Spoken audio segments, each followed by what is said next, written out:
Hi, I'm Henry. If you're new here, welcome. It's good to have you here. I want to talk to you today about something most of us at some point of our lives experience. Most of us wake up one day and realize that the map we've been following for so long just doesn't make sense anymore. You've done what you're supposed to do, you've built a career, you've raised a family, you've paid the price, right? Yet it still feels that something's missing. Have you felt that? Have you experienced that? Most men have this sort of experience somewhere in the Middle Ages, like somewhere between 40, 50, the stage where some guys buy a Harley. It's a stage where you just feel something's missing, but you're not sure what it is. Now, that is not failure. It's usually a signal. So in this video, we're going to unpack what the signal means and walk you through the 7 stages every man must travel if he wants to stop drifting and start living with real clarity, purpose, and peace. But before we do that, I think I need to tell you a story, because this isn't theory, and the story will illustrate it nicely. It's a road that I've walked, and that every man eventually finds himself on. Let me tell you about Daniel. Daniel is in his late 40s. He has a good job, a good house, a great LinkedIn profile. So from the outside, you'd say Daniel is doing pretty well. But here's the thing. Daniel is completely exhausted. Not the kind of tiredness that sleep fixes. The deeper kind of exhaustion. The kind that comes from living a life that no longer fits. He spent years building success, but lately the victories feel hollow to him. His calendar is full, but his soul is empty. One night, he's driving home from work, stuck in traffic, again, when it hits him. This quiet, unexpected thought. If I keep living like this, who am I becoming? That question rattles him. Because for the first time he realizes that he's lost sight of the man that he used to be. He pulls over. He just sits there. His phone is buzzing, notifications pinging, and for once, he just ignores all of it. And in that stillness, he feels something he hasn't felt for years. Honesty. He knows it's time to stop pretending, stop performing, stop sleepwalking through his own story. That moment, right there, is the beginning. That's the awakening. Now, maybe you've never been Daniel, but chances are you've had your own version of that sort of moment. That deep, quiet realization that the man you've become isn't quite the man you are meant to be.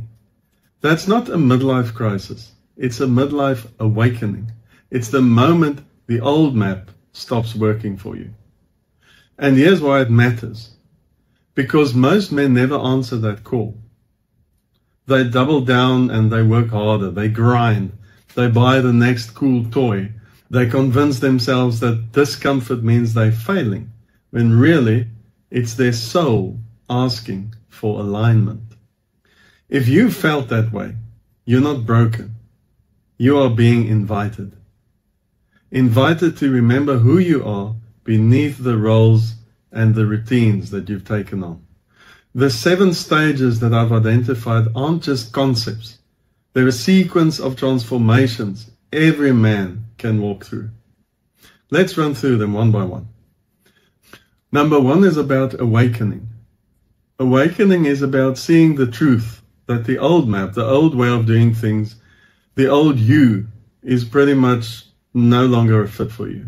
You're looking for something new. You're looking for a transformation to take place, a next chapter to present itself. The second one is clarity. This is about reconnecting with your values and your story. Over time, it often happens that we get disconnected from our true values and from our own story, our own history of where we come from. Number 3 is about vision, an important one. Vision is about defining who you want to become next. Who do you want to transform into now? What is this next chapter going to look like for you? Number 4 is about action. You obviously have to take action to make this happen, right? So taking small but deliberate steps in that direction, in the direction of the vision that you've set for yourself. Number 5 is about mastery. This is an important one for me because it's about building habits that will hold you steady when life happens. We've all seen that after we've made our plans, life has its own plans.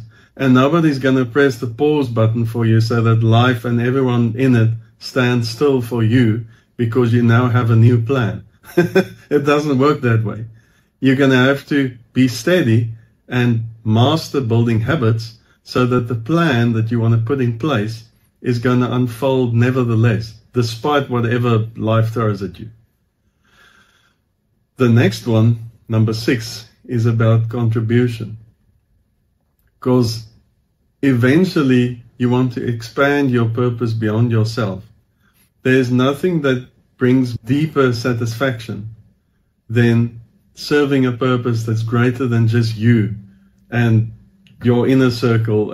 As soon as you start serving a greater good, your influence reaches wider, your network becomes wider, and you become more fulfilled in a deep, soulful way. Number 7 is about legacy. Legacy, in my estimation, is about living aligned with your true values, with your true self, with who you are, where you come from, and who you want to be. The vision that you set for yourself. It's living aligned with that, and thereby leaving your mark. It's really about leaving the world a better place because you were there. It kind of links to number 6, contribution. To me, they go hand in hand. But in that is real and true fulfillment and true legacy. Not legacy of the monument kind, not legacy of a portrait of you somewhere in some hallway, but legacy of a person that changed the world for the better. A legacy in people's hearts. To me, that is real legacy. Now, here's the interesting part of these 7 stages. You don't walk these stages only once. You cycle through them over and over. Every time that life calls you to go higher, to become more, to keep developing yourself, you spiral up to a better and better version of yourself. And every time you go through these stages, you will have more clarity, a better vision. You will understand better how to install habits to take better action. You will master yourself better. Your contribution will probably widen and the legacy will be deeper. That's the beauty of it. And that's what makes it a living path. This is living work.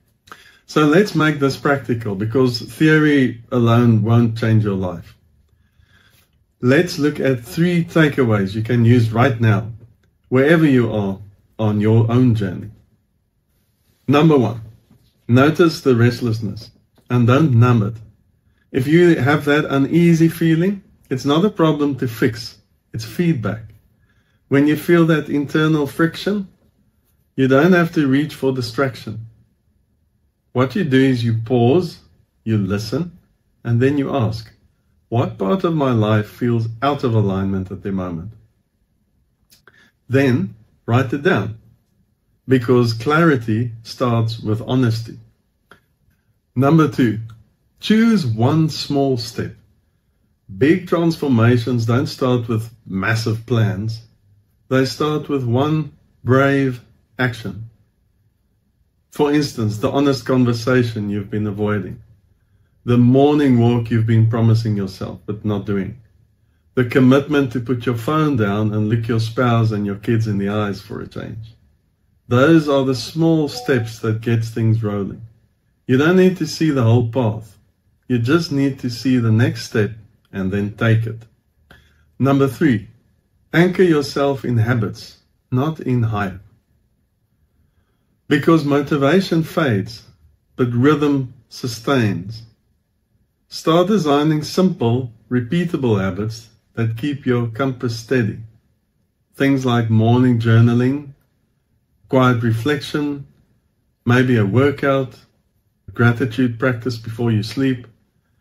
Every small discipline you keep is a declaration of who you are becoming. And remember, these aren't just steps in a program. These are milestones in becoming the kind of man who lives awake, not on autopilot. Because when you live aligned, you lead differently. You love differently. You leave the world better than you found it. And that is true legacy. So here's my challenge for you. Which of these 7 stages are you in right now? I hope this video added value to your life. And if it did, I hope to see you again soon. Ciao.